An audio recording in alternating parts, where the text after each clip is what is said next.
Los vecinos de la calle Sur 71A de la colonia Justo Sierra, por el rumbo sur de la Ciudad de México, notaron que de un lote baldío aledaño a la casa 508, emanaba un pestilente olor que hacía irrespirable el ambiente. Supusieron que eran pollos en descomposición, por la cercanía de una granja, situada a unos 300 metros. El terreno, como muchos predios de la capital, se hallaba abandonado hacía tiempo y era utilizado por vendedores ambulantes y gente que iba de paso, para solventar sus necesidades corporales y de vez en cuando servía de basurero. Antes de las 9 de la mañana del 19 de julio de 1971, el empleado de limpia pública encargado de recoger la basura en las 10 cuadras que le tocaba barrer desde las 5 de la mañana, se disponía a retirarse cuando los vecinos le pidieron que echara un vistazo en el lote baldío y se llevara el enorme costal de donde parecía provenir el hedor. Dos mujeres acompañaron al trabajador de la dirección de limpia.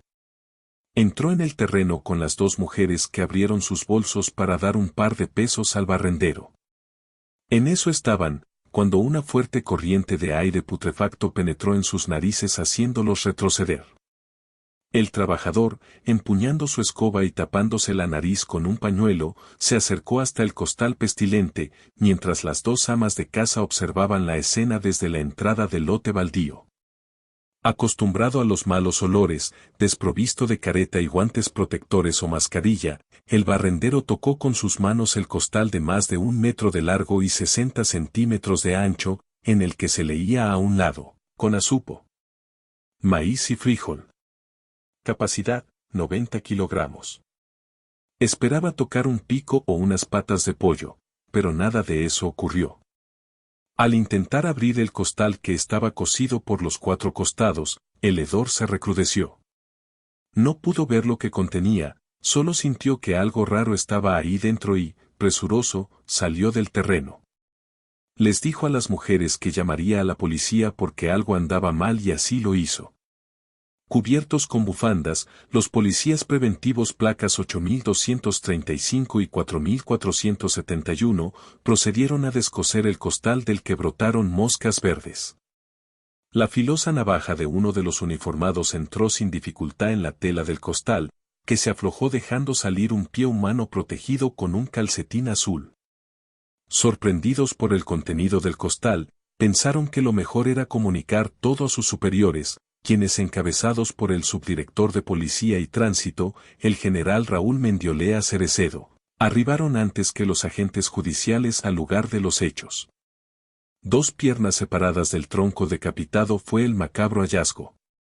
El fotógrafo de la entonces jefatura de policía tomó decenas de fotografías, buscó y rebuscó la cabeza sin resultado. Mendiolea ordenó a los agentes que inspeccionaran el predio y removieran un poco la tierra y los montículos de basura, sospechando que la cabeza podría estar enterrada en algún otro sitio. La búsqueda resultó inútil. Los peritos dactilógrafos tomaron las huellas digitales de las manos del muerto, que por su gran tamaño correspondía a un hombre corpulento.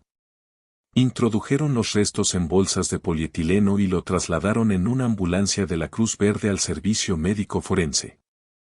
Por las huellas se logró la identificación. Era peluquero, tenía 53 años y utilizaba varios nombres: Pablo Díaz Ramírez, Pablo Díaz Gallegos, Rafael Díaz Ramírez, Pablo Díaz Rincón y Pablo Ramírez Gallegos. En 1937 golpeó a un hombre, siendo enviado a la cárcel por el delito de lesiones. 6 años más tarde, en 1943, ingresó en prisión y fue procesado por lesiones y estupro. Atacó a una niña a la que causó serias lesiones. Pretendió darse de alta como policía, pero fue rechazado por sus antecedentes y en 1968 trabajó un tiempo como peluquero del Departamento del Distrito Federal.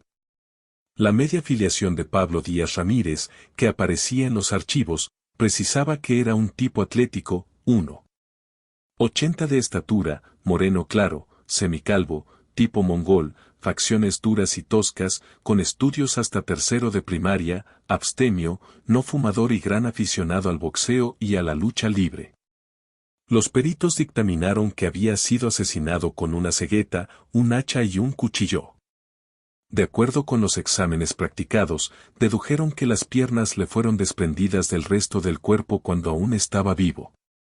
Apoyaron su tesis en las infiltraciones sanguíneas que encontraron en las piernas, las que no se presentan cuando la persona ha muerto. En opinión de los legistas Enrique Márquez Barajas y Óscar Lozano González, por lo menos 2 personas habían participado en el descuartizamiento del peluquero.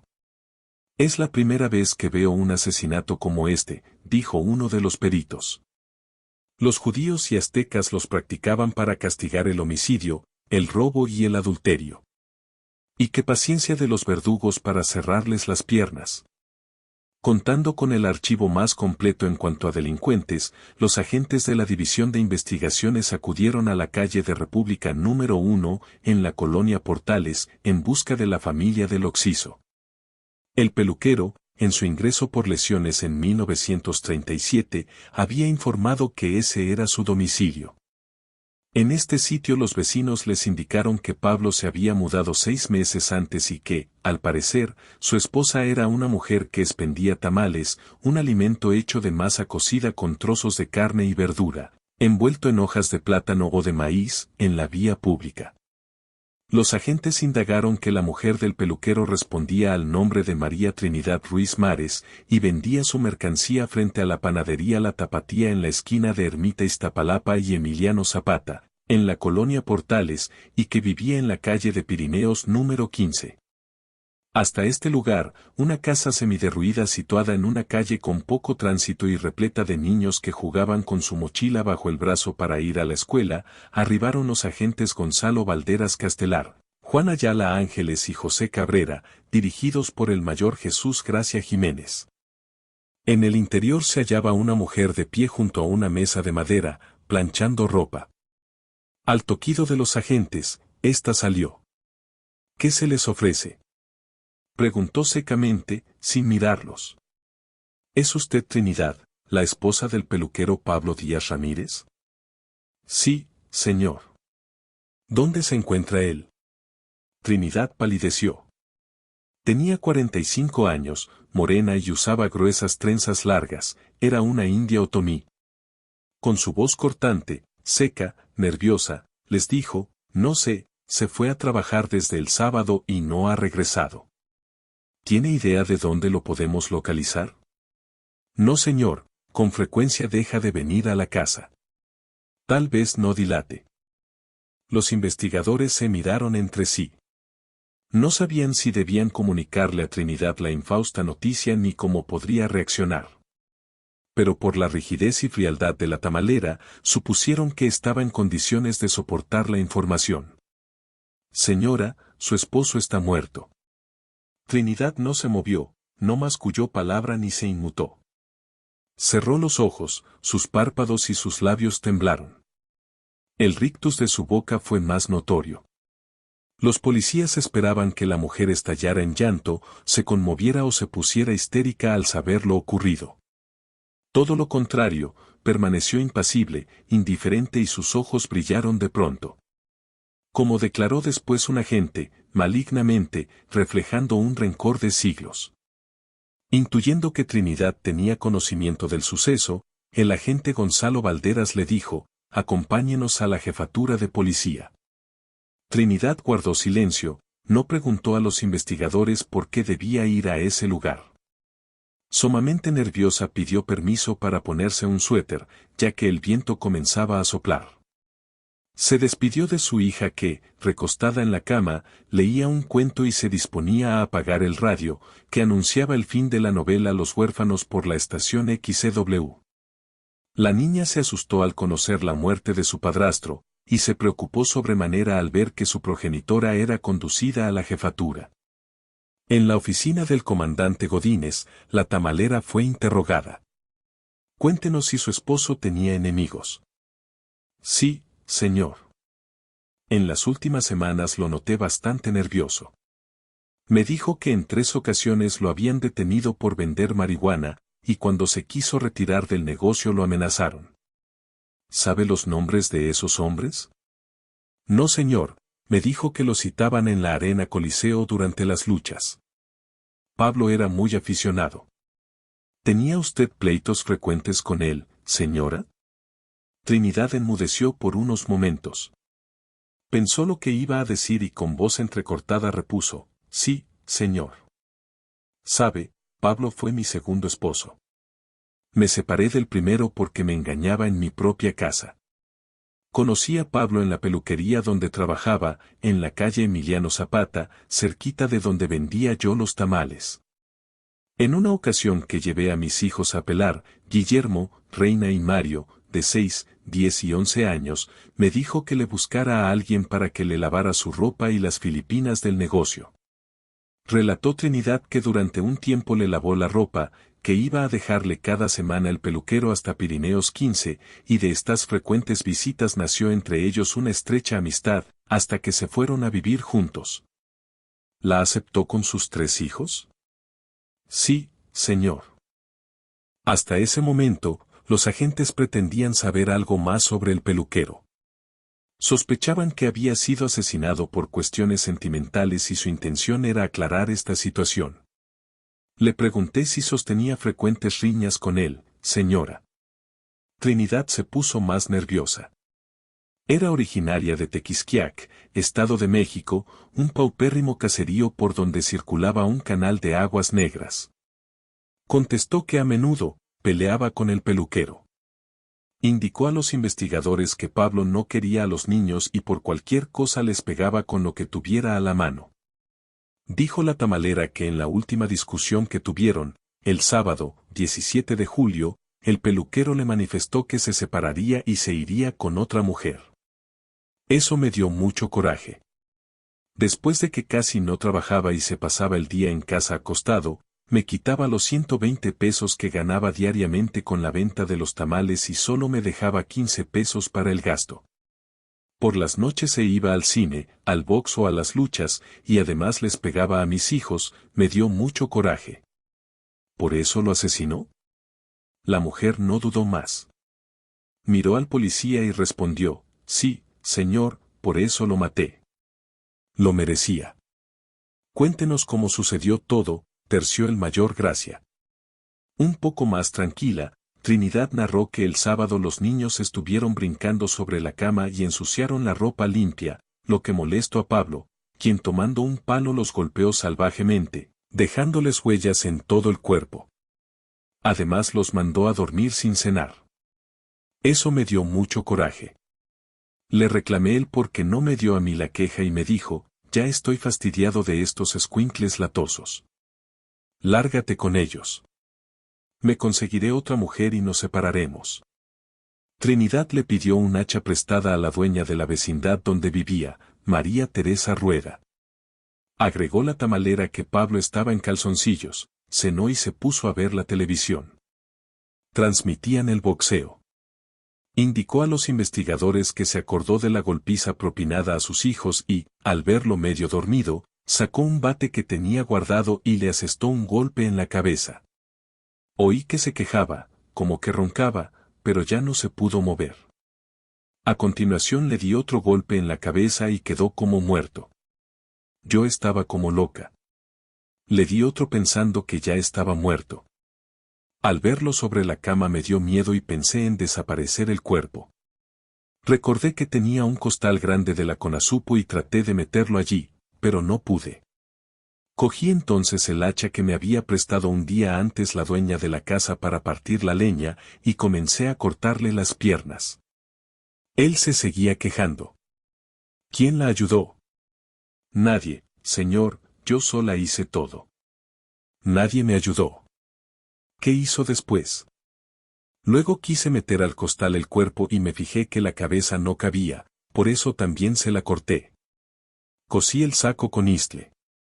La cabeza la puse a hervir. ¿Quién la ayudó?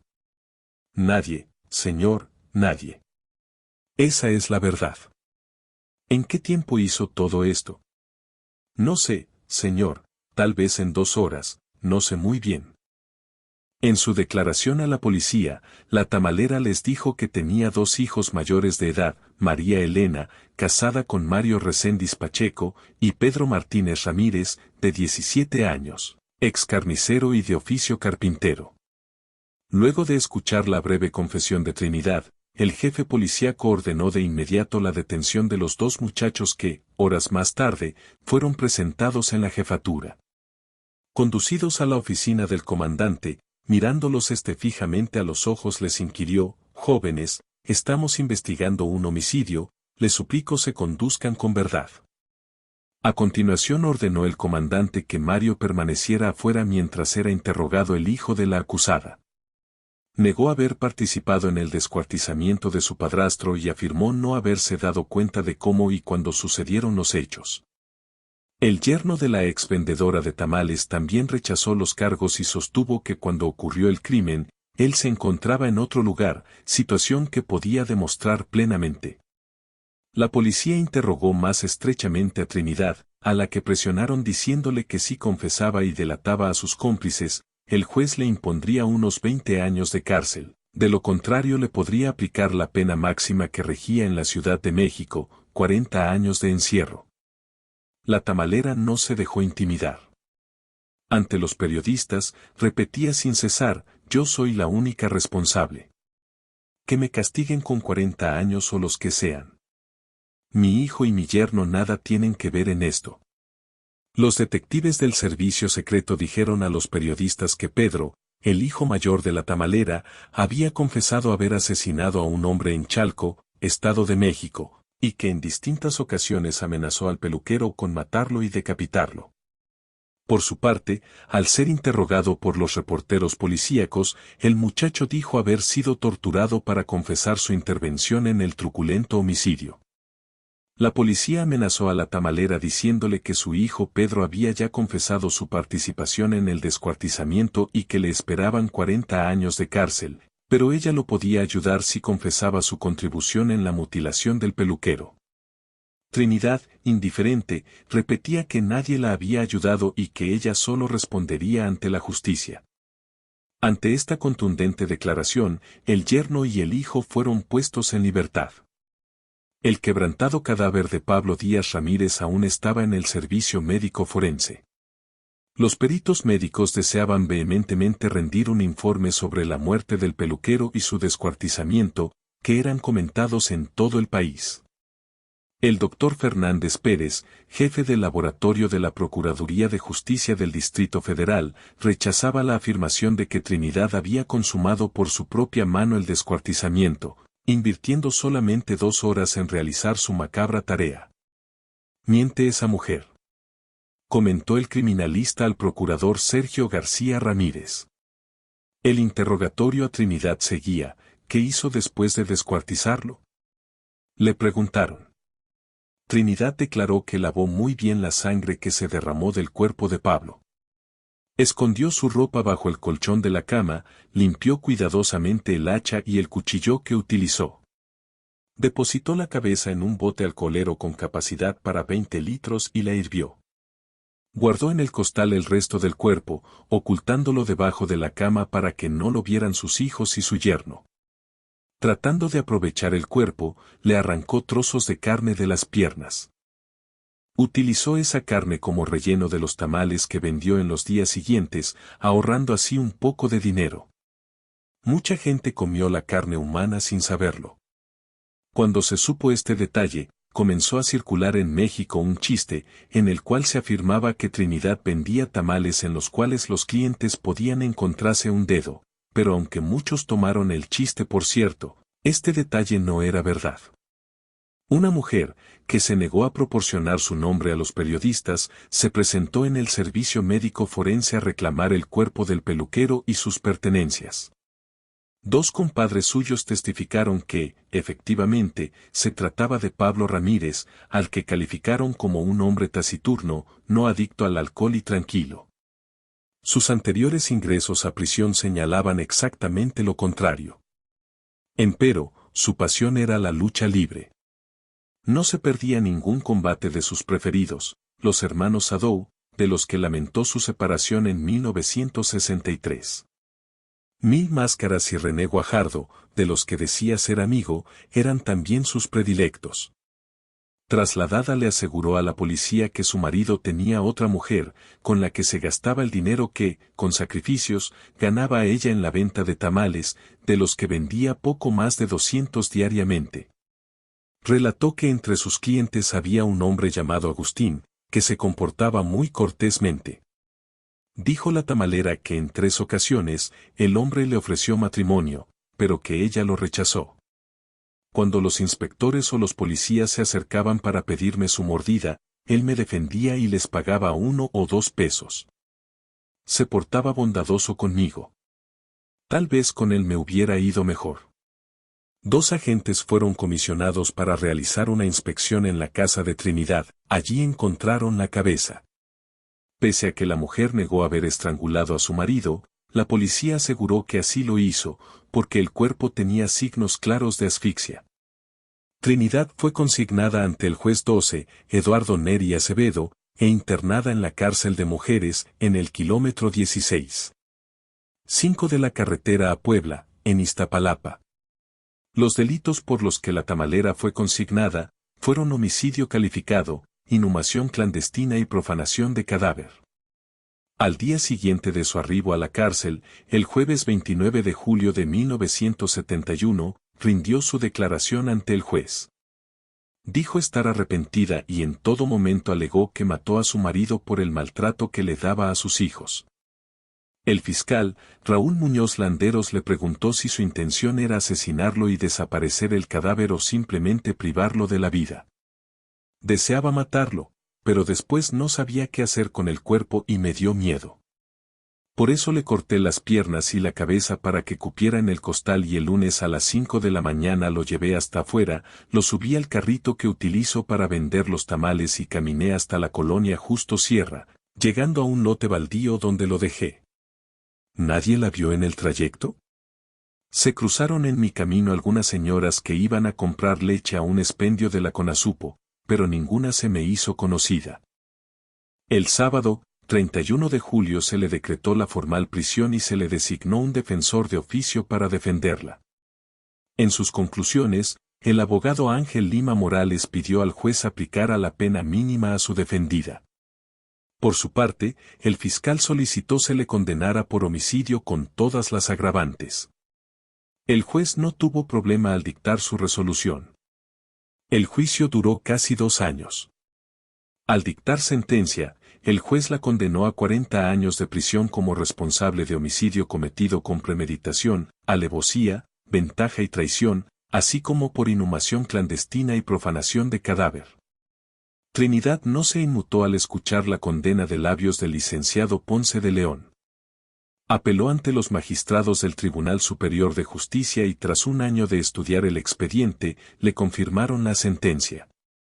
A su llegada al reclusorio, Trinidad fue mirada con recelo por sus compañeras.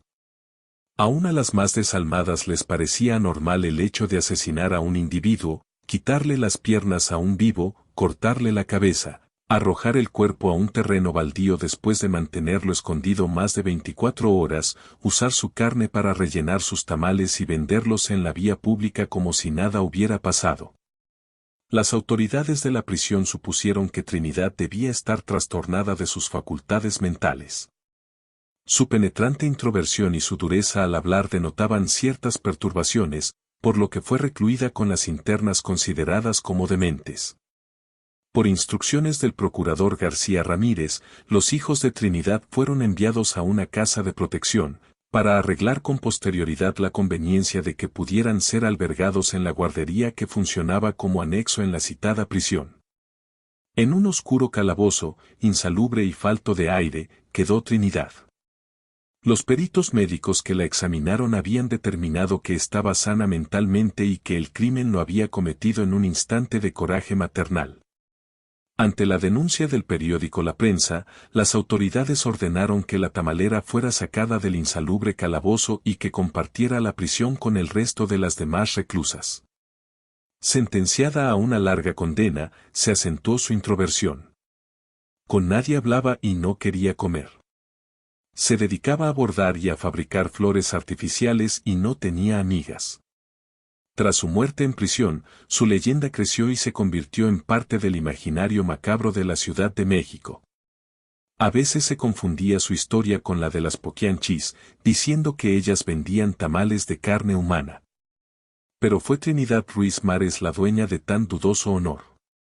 El cineasta Juan López Moctezuma filmó la cinta El alimento del miedo en 1994, un año antes de su muerte. Esta película es muy difícil de conseguir y fue protagonizada por Isaura Espinosa, el mismo Juan López Moctezuma, Jorge Rusek, Andaluz Rosso, Salvador Sánchez, Sergio Sánchez y Jorge Victoria. Y en 2008, la historia se incluyó en un capítulo de la teleserie Mujeres Asesinas.